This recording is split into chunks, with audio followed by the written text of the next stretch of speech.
Good afternoon, crafters, and welcome to today's Craft with Us session.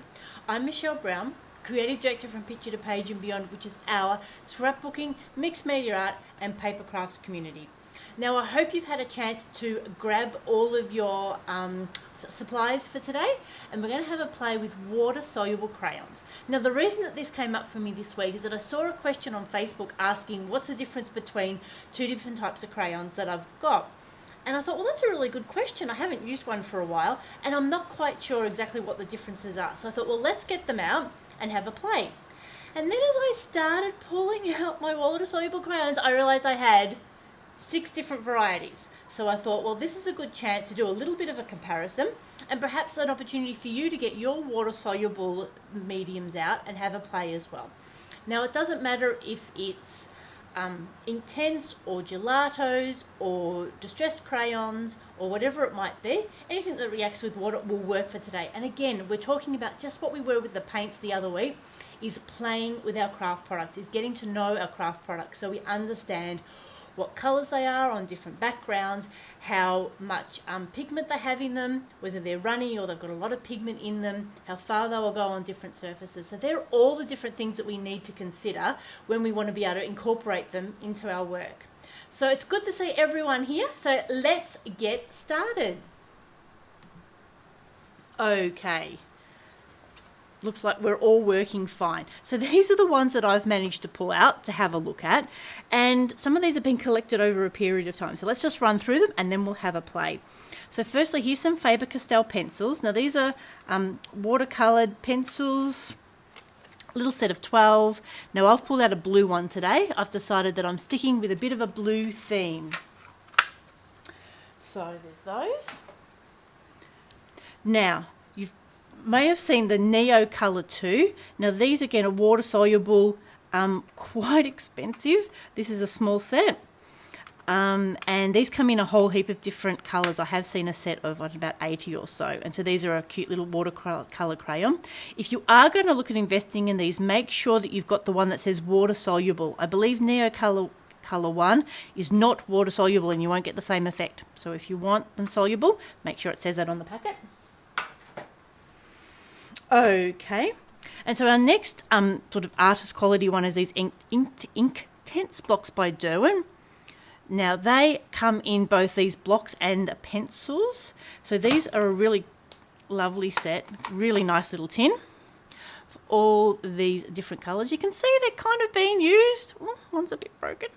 So again, I've pulled out one of the blues there, and they're just a cute little water-soluble pastel with again quite a bit of colour in them as well. So more recently, more of the I guess more modern, more either Gelatos. So these are the Faber-Castell ones. These come in, I actually don't know how many colours. So we used these the other day when we were playing with art foamies. Again, really lovely pigments, lots of beautiful colours. Comes in singles and also in variety packs of goodness knows how many, like I said. And then again, Ranger Dina Wakley Scribble Sticks. There's 3 different sets. Each set has 12 different pieces, and so this is from, I'm not sure if this is set or 1 or 2 because these have all been muddled up, but this is a peacock one. The really great thing about these is that they match all the Dina Wakley coloured paints and bits and pieces, so that's great. And they're also really fun because you can see they've got quite a good point on them, but again, probably similar to the Neo Colour 2 as well. Okay, and then finally, and I'm sure all of you Tim Holtz fans have seen the distressed crayons. My sister was always very upset when she came to the craft shows because she didn't want to think that the craft products were distressed. But we know that these fit in with the Tim Holtz range of colours, and so that's what's good about these. Again, they're sort of quite of a flat crayon, so not quite as big as the Faber-Castell, but quite big compared to the others. So let's get so like I said, I'm doing a bit of a blue theme today. I thought it would just take us way too long to play with all those different ones. So let's get these set up and have a play. Now the other things that I have is some water in a pot. Be very careful not to knock that over or any of the equipment. I've got a couple of brushes. These are the really cool Dina Wakley ones. So these come in a few different sets, but I love these because they've got quite stiff bristles. So these are available at the Mixed Media Art website. And yeah, these are just a really nice firm craft brush. I've also got a towel for drying off my brushes.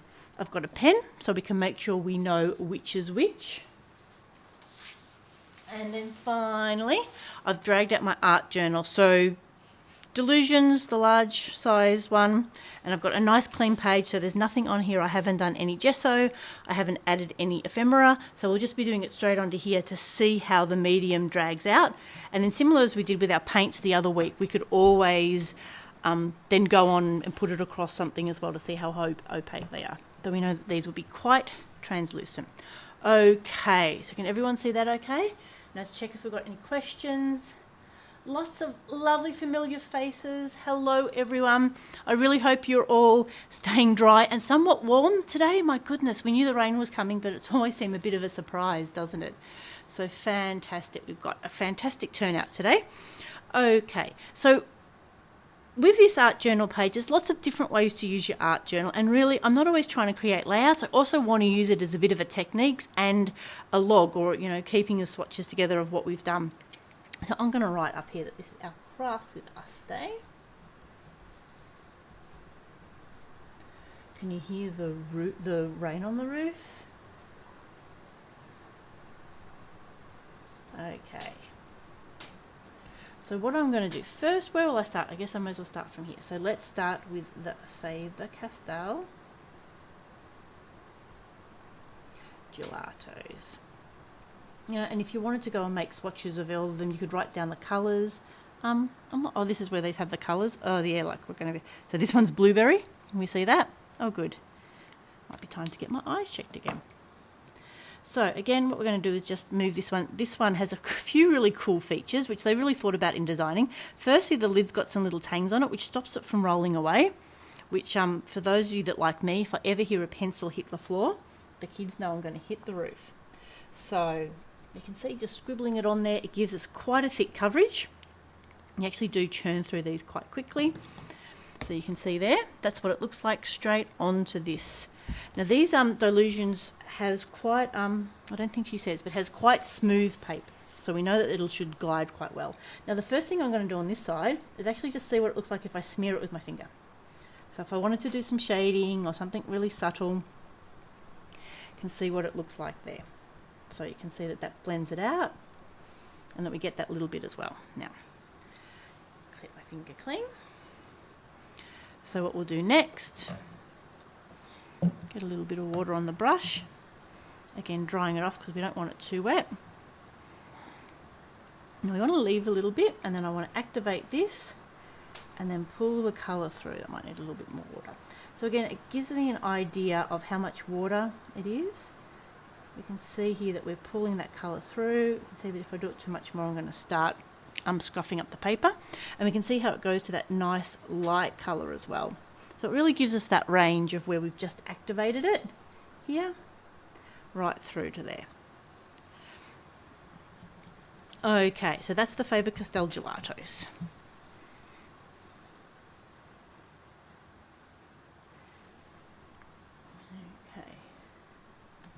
So Denise tells me it's not raining too hard of her side of town, so that is good to hear. But it certainly has been pouring over here this afternoon.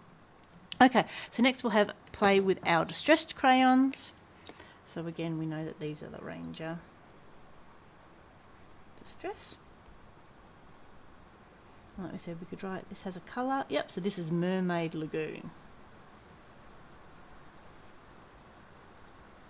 So again, this is another really fun little activity to do on a rainy day if you don't have a lot of crafty mojo, but you've got a little bit of time, is to get all your different colours out, and even, look at just comparing the colours of blues and whatnot. So it looks like we've got all different weather reports. Okay, so here's our first one. Now again, what will it look like if we smudge it? That feels quite a bit creamier. I'll see that gives actually quite a similar effect, doesn't it? Okay, wipe my finger off. And then again, with my wet brush, make sure it doesn't have too much of the other stuff.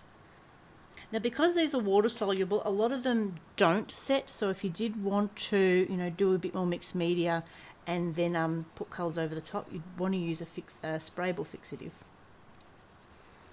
And there we go. It's a bit hard to see with that light shining off it, isn't it? So we can see there that the colours doesn't have quite as much pigment in it as the Gelatos. It gives us a little bit, but again, making a bit of a mess. Okay, so that's the distressed crayons. Next we're going to try the Scribble Sticks.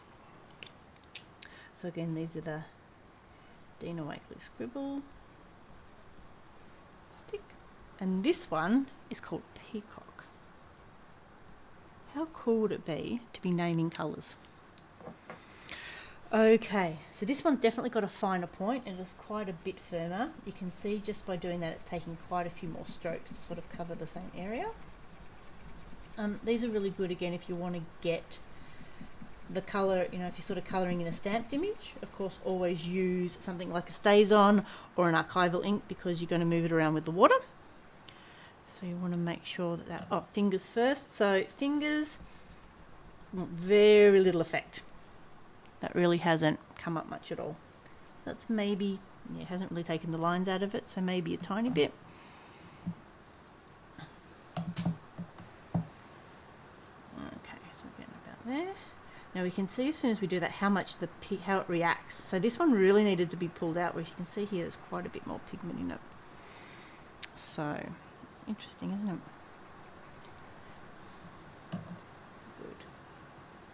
Good. Okay, so that's the Dina Wakley Scribble Sticks. Next we're going to look at the Neo Colour 2. Like I said, if you're going to buy these, make sure if you want the water-soluble ones, you get the water-soluble ones. This one has a lovely French name. I think we'll just call it Cobalt. Need Pauline here for her French. Okay, so again, about the same firmness as the Scribble Stick. Maybe a tiny bit softer. And you certainly notice with the finer point it takes a little bit more to cover that area, but again, depends what you're looking for. So again, finger, it smudges a little bit. I mean, certainly enough that I think you'd want to seal it, especially in an art journal, because we know we're going to close it over. So yeah, that comes up a little bit more than the Scribble Sticks.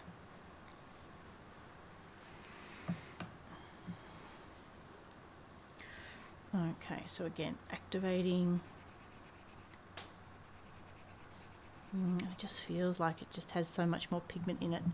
Like it just feels like it moves without needing to scribble it so more. There we go. Okay, so that was the Neo Colour 2. Next, make sure my fingers are dry. We're going to try the Inktense. Now I think coloured wise, this has a number on it. I think that's 0900. So again, these come in all sorts of different sets. Again, this can be applied direct to paper, or you can apply a wet brush to use more of an ink.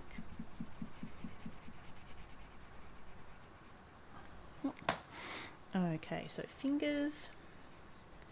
So yeah, you can see that moving almost as much as the Gelatos did, which is interesting. So yeah, quite a bit of pigment into that.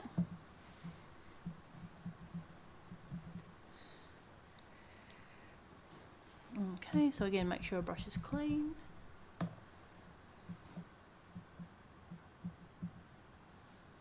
So Joan's just telling us what she's up to. She's got the pencils and the metallic sets. Yeah, look, metallics are always tricky because they sort of have that metallic pigment in them, I think. So there we go. And again, you can see that really doesn't take much to pull it out. Give that really nice little watercolour effect. But yeah, certainly this paper is piling a little bit more than I thought it would have.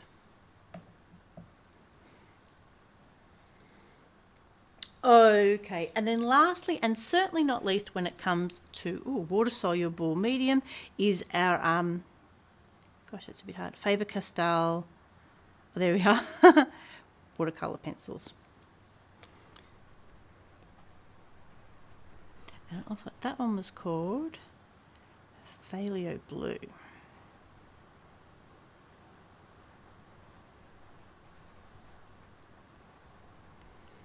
Okay, so let me just move all this up a bit so you can see. There we go. Okay, so again, the good thing about pencils is they are quite, they're transportable, easy to take around. And like with any art mediums, you do get what you pay for with the different pigments. Look, you can see that's hardly moving at all there. So definitely if you're going to use that more as a pencil, that would work well.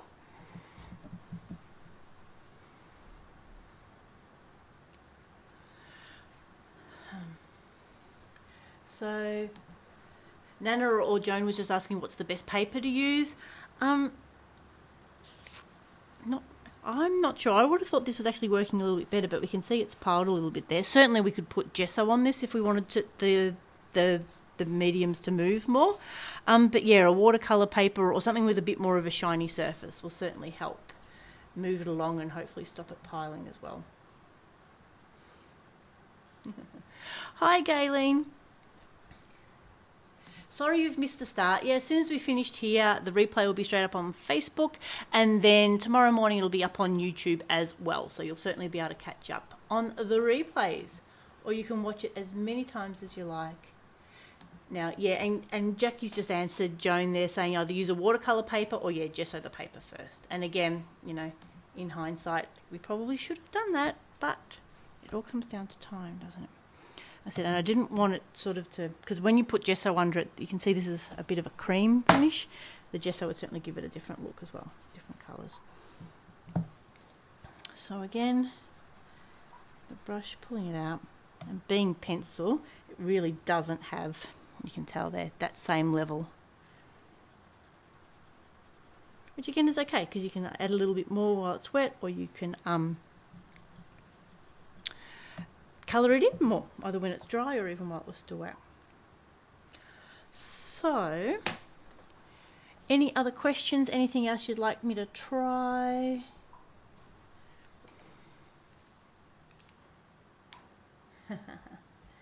So Wendy says gesso is her best friend, and yes, certainly if you're doing something where you want to put on a lot of layers, if you really want to create a good background. Now we are going to do a masterclass on gesso when I have some spare time, but what it does do is it really helps give you a reliable surface. So it doesn't matter what journal you go into, by putting gesso on it, you'll always know that when you get to know your gesso, that it will be exactly how you expect it to be. So that's really handy.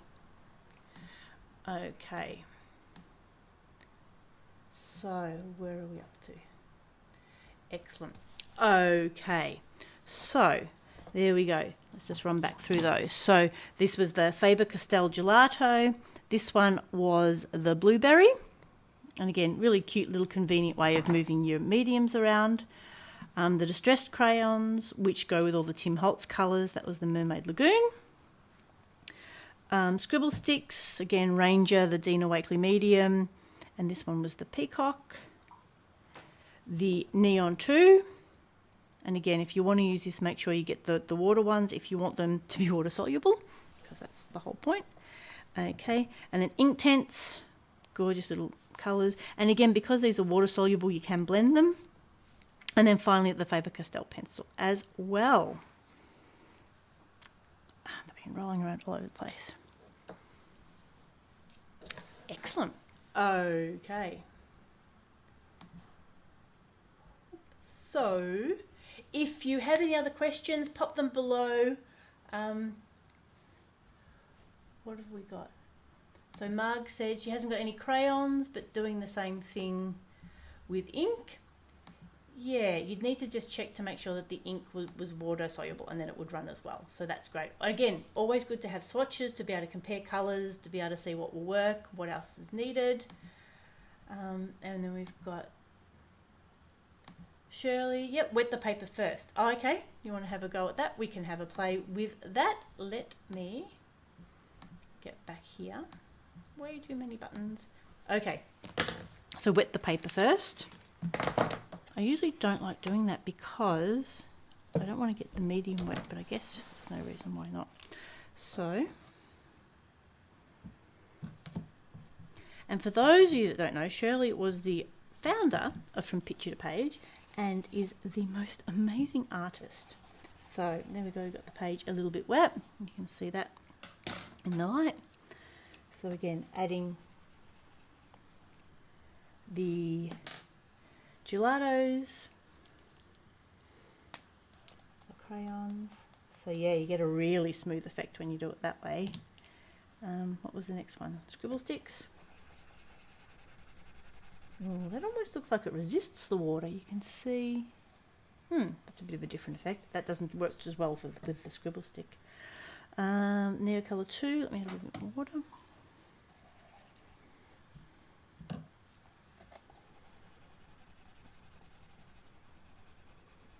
Ooh, oh, that actually runs. Now that could give you a really cool effect, couldn't it? Now that's what's good with these. You can try drawing on and spritzing them and making them run and all sorts of different things. So the Inktense, that almost soaks up the water. And then finally the pencils as well. So yeah, that gives you that quite different look to it as well. So there you go. Thanks for that, Shirley. That's giving us sort of a little bit of a different look from the two approaches.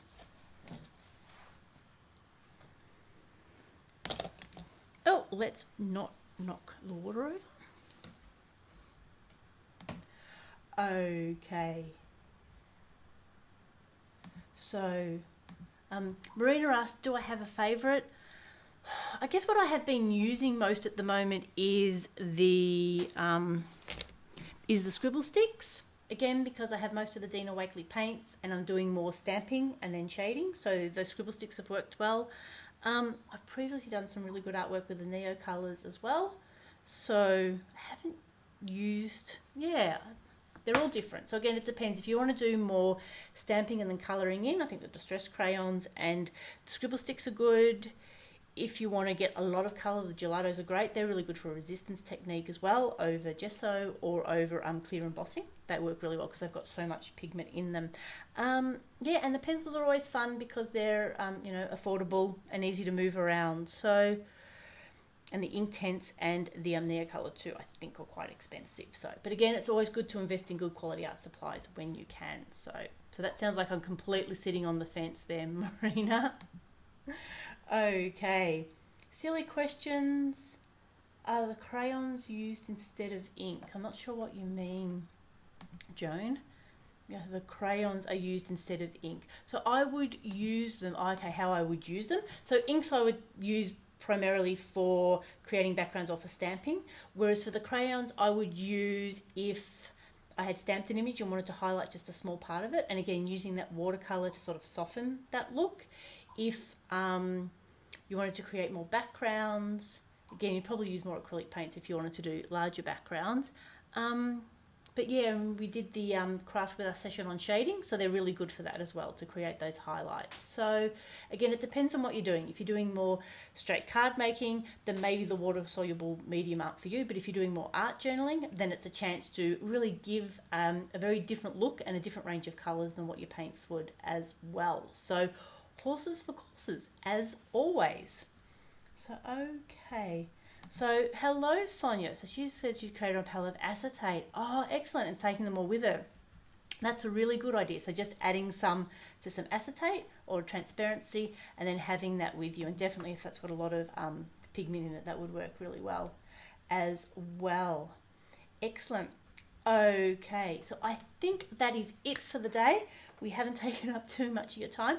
So what else have we got on this week? We had our update back on Monday. We had our first P2P Craft Presents session with Hobby Hobbers yesterday. If you want to go back and look for that, it's also on YouTube and over at the Mixed Media Picture to Page website.